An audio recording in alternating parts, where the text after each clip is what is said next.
Pessoal, tudo bom? Vocês já me conhecem, né? Sou Murilo, para quem não sabe, eu sou um dos coaches do JEP e a gente está tentando iniciar um projeto diferente. A gente percebeu que muita gente tem dificuldade em comparecer à aula do sábado.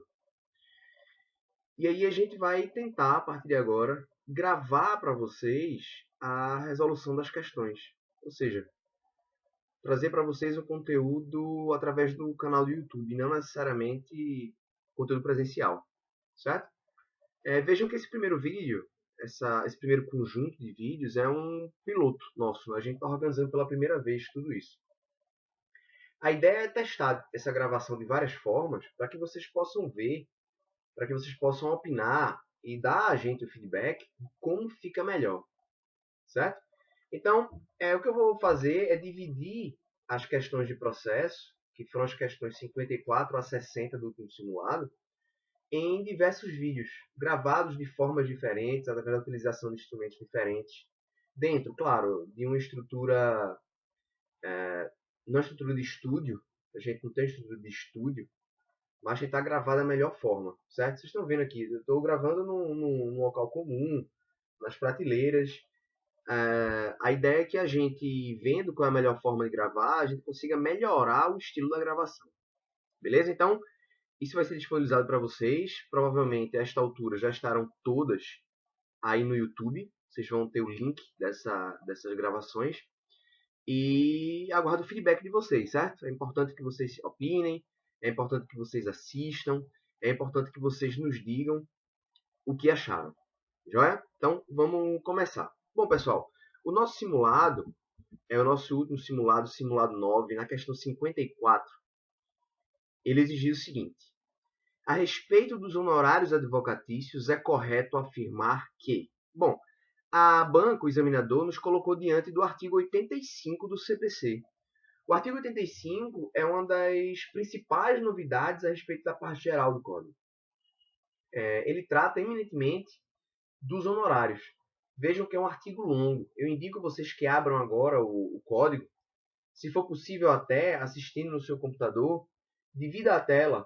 Deixe metade da tela com código, metade da tela com vídeo e tenha o seu caderno, suas anotações, o seu vademecum aberto do lado. Bom, o artigo 85 ele tem, além do caput, mais 19 parágrafos, certo? Todos debruçados sobre a temática dos honorários advocatícios. E essa questão 54, ela cobre exatamente o conhecimento a respeito de algumas das principais alterações sobre o regime dos honorários no novo Código de Processo Civil. Vamos lá para a letra A. Os honorários advocatícios não podem exceder 5% do valor da condenação nas causas em que a Fazenda Pública for parte. Isso está errado, pessoal. Isso está errado nos termos do parágrafo 3º do artigo 85. Vejam que, na leitura do parágrafo 3º, ele cria, nos seus 5 incisos, uma espécie de progressividade na condenação em honorários advocatícios da Fazenda Pública. Né? Então, nas causas que a Fazenda Pública for parte ativa ou parte passiva, a fixação dos honorários observará os critérios estabelecidos no inciso 1 a 4 do parágrafo 2º e nos seguintes percentuais. Os incisos 1 a 4 do parágrafo 2º são as regras gerais de fixação de honorários advocatícios, certo? É algo muito semelhante ao que existia no antigo artigo 20 do CPC de 73. O parágrafo 3º se refere aos honorários da Fazenda Pública, faz referência ao parágrafo 2º e diz que a faixa de fixação, ou seja, os percentuais, os valores, serão fixados com base no parágrafo 3º, os incisos 1 a 5, certo? Observem que nos incisos 1 a 5 do parágrafo 3º do artigo 85, o que você tem são faixas de honorário. E é interessante observar que o legislador se utilizou de uma técnica chamada de progressividade perfeita. O que é progressividade perfeita? É que ele vai passando os limites um a um. Então, vejamos. O inciso 1 diz mínimo de 10 e máximo de 20% sobre o valor da condenação ou do proveito econômico obtido até 200 salários mínimos. Então imaginem que a nossa condenação contra a Fazenda Pública, ela foi de 1.000 salários mínimos. O que o juiz vai fazer aqui é o seguinte: da faixa de 0 a 200, ele vai calcular um valor levando em conta os requisitos do parágrafo 2º para fixar esse percentual entre 10% e 20%. Só que a nossa condenação foi de 1.000 salários mínimos. Nesse caso, a gente vai ter que observar o inciso 2 do parágrafo 3º, que diz: mínimo de 8% e máximo de 10% sobre o valor da condenação ou do proveito econômico obtido acima de 200 até 2.000 salários mínimos. Nossa condenação foi de 1.000. Então, se adequa toda no inciso 2. Retirados aqueles 200 salários mínimos anteriores, que o juiz fixará de 10 a 20, agora, a partir do 201 até o 1.000 salário mínimo, a fixação se dará nos termos do inciso 2 do parágrafo 3º, ou seja, entre 8% e 10%. Se a condenação superasse 2.000 salários mínimos, a gente ia observar o inciso 3. O inciso 3, que tem um limite de 5%, mínimo e máximo de 8%. E assim sucessivamente. E por que é que essa progressividade é chamada de progressividade perfeita? Porque nós aplicamos percentuais diferentes em cada um dos níveis. Seria progressividade imperfeita se nós aplicássemos o percentual de acordo com o valor cheio. Ou seja, uma condenação acima de 2.000 salários mínimos, nós não aplicaríamos nem o inciso 1, nem o inciso 2. Aplicaríamos somente o inciso 3. Então, o percentual dos honorários seria calculado sobre o valor global e não sobre o valor das faixas. Aqui no artigo 85, parágrafo 3º, ele calcula sobre o valor das faixas. A progressividade é perfeita. Vai de faixa em faixa. Certo? Então, por isso, está errada a assertiva A, a letra A da questão 54. Bom, letra B. Os honorários fixados na sentença não podem ser cumulados com os honorários habitados na fase recursal. Falso. Pessoal, isso foi uma das grandes novidades do novo CPC. Ele consagra a possibilidade de honorários recursais, condenação em honorários recursais. Essa norma está prevista em 2 dispositivos. É o parágrafo 1º e o parágrafo 11 desse mesmo artigo 85, que expressamente regulam a possibilidade de condenação das partes em honorários recursais, que são cumulados com os honorários da primeira fase, da fase de conhecimento, da fase antes da sentença. Agora, lembrem-se, esses honorários eles não podem superar o limite máximo de 20% sobre o valor da condenação, que está no parágrafo 2º. Joia? Então, esses honorários vão ser cumulados durante a causa até que atinjam um teto máximo de 20% sobre o valor da condenação ou do proveito econômico. Ah, Murilo, mas se o juiz, desde logo, na sentença, condenar 20% de honorários, o que acontece? Nesse caso, os honorários recursais não poderão ser aumentados. Né?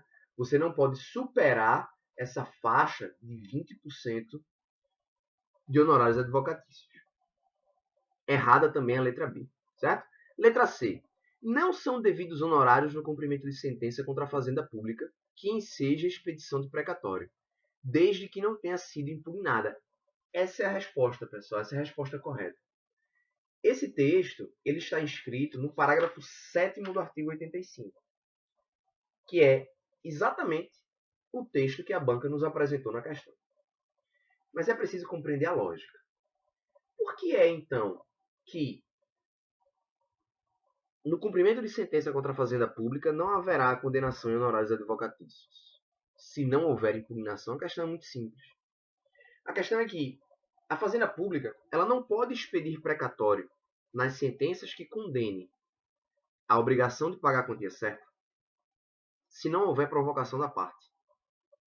Vocês sabem que o regime constitucional dos precatórios, inscritos no artigo 100 da Constituição da República, regula as obrigações de pagar da fazenda pública. A fazenda pública não pode simplesmente chegar e oferecer os valores. Esses valores precisam ser inscritos na lei orçamentária.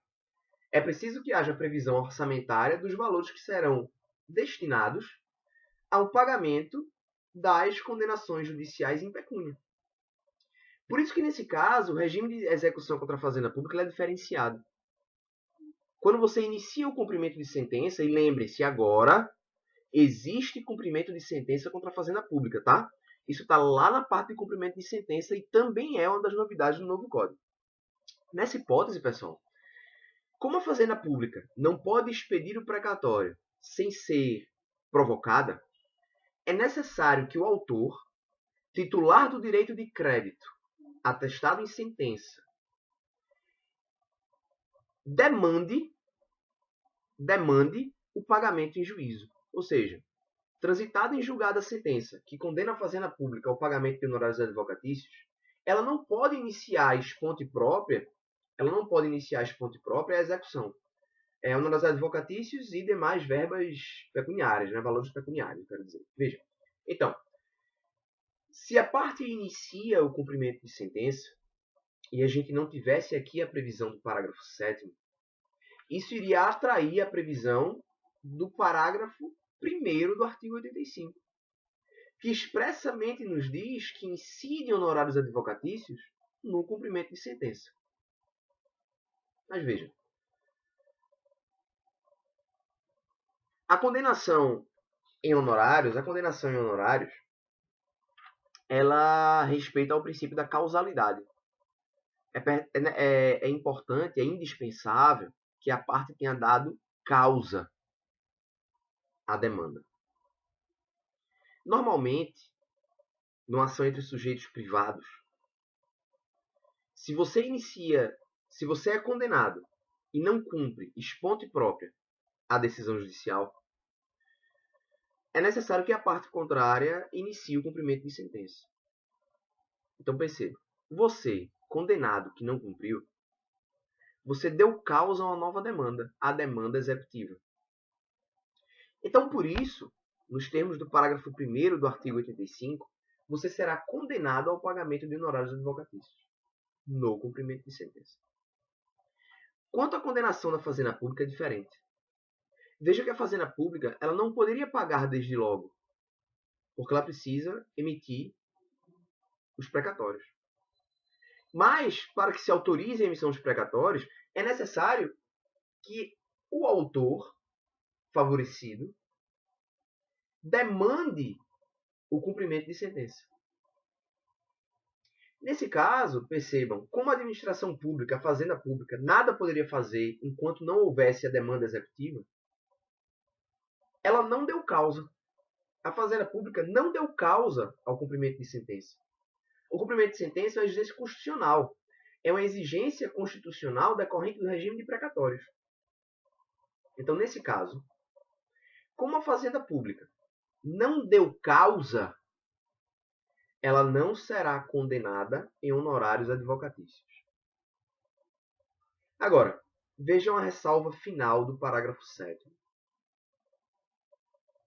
Desde que não tenha sido impugnado o cumprimento de sentença.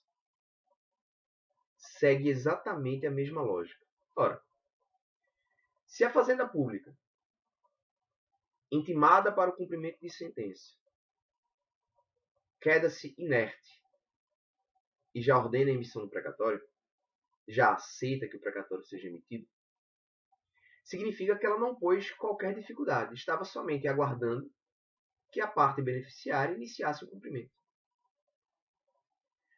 Mas se, por outro lado, a Fazenda Pública se vale da sua possibilidade de impugnar o cumprimento de sentença, significa que ela está se opondo à demanda executiva da parte beneficiada. Se ela está se opondo à demanda executiva, significa que há litígio, há discussão, há debate no processo a respeito da própria demanda executiva. O que a administração pública está dizendo, o que a Fazenda Pública está dizendo nesse caso é: olha, eu não devo. Esse cumprimento de sentença ele é ilegítimo, é ilegal, há diversas causas aqui que não impedem o cumprimento dessa decisão. Nesse caso, é necessário que o magistrado julgue a sua impugnação. E dentro da demanda executiva do cumprimento de sentença, haverá a prática de diversos atos, haverá a contraposição de ideias, ou seja, os advogados terão que atuar.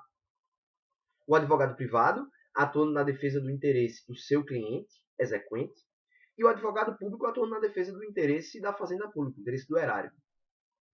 Então, se há lide, se há discussão a respeito do cumprimento de sentença ou não, aquele que se sair perdedor, aquele que sair derrotado na demanda executiva, deu causa a ela, ou seja, haverá sucumbência, será sucumbente. E em virtude do princípio da causalidade, haverá condenação em honorários advocatícios. Certo? Por isso que é muito importante a ressalva final do parágrafo 7º. Não é sempre que no cumprimento de sentença contra a Fazenda Pública não haverá a condenação em honorários advocatícios. Isso se dá somente se a Fazenda Pública não apresentar impugnação ao cumprimento de sentença. Certo? Bom, a última assertiva, a letra D, diz assim: não serão devidos honorários advocatícios no cumprimento provisório de sentença. Pessoal, mais uma vez eu tenho que remeter vocês à leitura do parágrafo 1º. O parágrafo 1º é expresso, ele é claro, e ele diz assim: são devidos honorários advocatícios na reconvenção, no cumprimento de sentença provisório ou definitivo, na execução, resistida ou não, e nos recursos interpostos cumulativamente. Então, o parágrafo 1º ele deixa muito claro que há, sim, a incidência de honorários advocatícios no cumprimento de sentença, inclusive no cumprimento provisório de sentença. Joia? Espero que tenha ficado claro para vocês.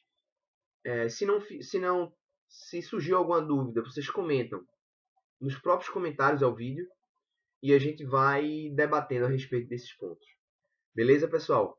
Vou encerrar agora essa primeira questão, tentar mudar a forma de gravação para que vocês vejam como é que fica melhor e debater a respeito da nossa segunda questão, questão 55 do simulado.